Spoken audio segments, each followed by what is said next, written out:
وقال الرسول یا ربی، اور فرمائیں گے پیغمبر اے پروردگار، ان قوم اتخذوا هذا القرآن مہجورا، بے شک میری قوم نے رکھا تھا قرآن کو چھوڑ کر، حجر یحجر سے محجور۔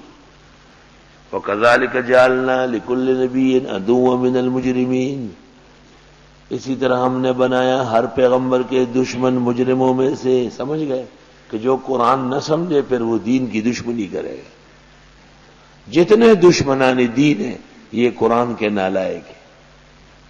وَكَفَىٰ بِرَبِّكَ هَادِيًا وَنَصِيرًا، کافی ہے تیرے رب ہدایت دینے کے لیے، مدد کرنے کے لیے، اور کسی کے محتاج نہیں ہو۔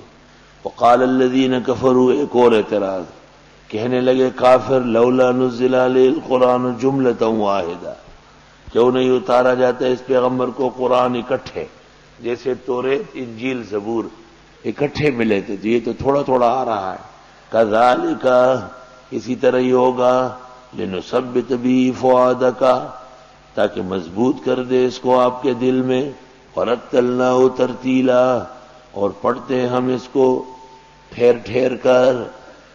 ترتیل حضرت علی رضی اللہ تعالیٰ عنہ سے مروی ہے، ہوا اخراج الحروف من المخارج مع اداء الصفات۔ ایک ترتیب ہے، دوسری ترتیل ہے۔ فقہا کہتے ہیں ترتیب بین السور ہے اور ترتیل بین الآیات ہے، اس لیے کہتے ہیں ترتیب مستحب ہے اور ترتیل واجب ہے۔ سورۃ فاتحہ کے بعد بقرہ ہے، بقرہ کے بعد عمران ہے، عمران کے بعد یہ ترتیب ہے، اور آمن الرسول کے بعد لا یکلف اللہ ہے، یہ ترتیل ہے۔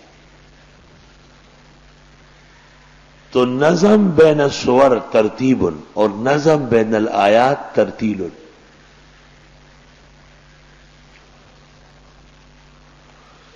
ایک سورت سے پہلے پڑھی گئی، یہ استحباب کے خلاف ہے، اور ایک آیت سے پہلے پڑھی گئی، یہ وجوب کے خلاف ہے۔